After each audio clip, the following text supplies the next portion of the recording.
Hello everyone. नया दिन, नई कहानी और नई शुरुआत। आप सबका स्वागत है एक नई कहानी में। आशा करती हूँ आप सब इसे बहुत एंजॉय करेंगे और इससे सीखेंगे भी। एक दिन नमक बेचने वाला अपने नमक की थैली गधे पर लाद के बाज़ार ले जा रहा था। वो उसका रोज़ का ही काम था कि वो बाज़ार ले जाता था और बेच के आता था। इसी तरह उसका निर्वाह होता था। बीच में जब वो जाता था तो एक नदी आती थी जिसे उसे पार करके ही जाना पड़ता था। तब गधा तो गधा ही है, ये है मूर्ख गधे की कहानी। तो फिर उसने सोचा कि कुछ इस पर चाल चलनी चाहिए। वो जानबूझ के नदी जब पार कर रहा था उस पर गिर गया। जो नमक का थैला लाद के नमक बेचने वाला जा रहा था, उसके ऊपर बैठा हुआ था, उसे लगा कि गलती से नमक की थैली के साथ गधा गिर गया है। पर ये तो गधे की चाल थी और नमक जैसे कि भरा हुआ था उसमें, वो धीरे धीरे उसमें नदी के पानी में घुल गया और थैला हल्का हो गया। अब उठकर किसी तरह गधा जब चलने लगा, उसे लगा अरे वाह, ये तो बड़ा अच्छा हुआ कि ये थैला हल्का हो गया और मुझे इतना भारी उठा के चलना भी नहीं पड़ेगा। और वो चलता गया। इसी तरह अब वो रोज़ जब भी उस रास्ते से जाते थे, क्योंकि उन्हें तो रोज़ ये नदी पार करनी होती थी बाज़ार पहुंचने के लिए, तो उसने यही चाल रोज़ चली। लेकिन इससे नमक बेचने वाले को रोज़ रोज़ नुकसान होता गया। पर अब रोज़ एक ही बात समझ में आ गई नमक वाले को कि गधा कुछ चाल चल रहा है, कि रोज़ मैं नुकसान में क्यों हूँ।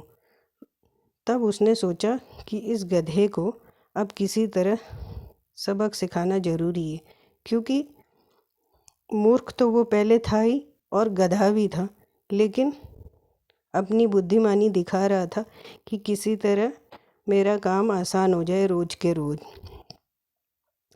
तब उसने नमक वाले ने एक तरीका सोचा कि इसे सबक सिखाता हूँ। कि उसने उसके जो थैला वो रोज़ लेके आता था नमक का लाद के, उसमें उसने कपास की रुई वो भर दी। और वो सोच रहा था कि अब जब हम नदी पार करेंगे, देखें कि ये क्या करता है। जैसे कि उसका रोज़ का काम हो गया था कि नदी आते ही वो लुढ़क जाता था, गिर जाता था।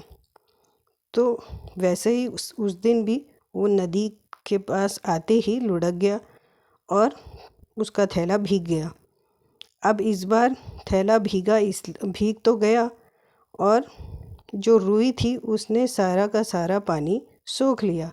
अब थैला इतना भारी हो गया उठाने के लिए कि गधे को समझ आ गया कि ज़रूर अब उसके मालिक को, नमक बेचने वाले को समझ आ गया कि मैं क्या कर रहा हूँ रोज़ के रोज़।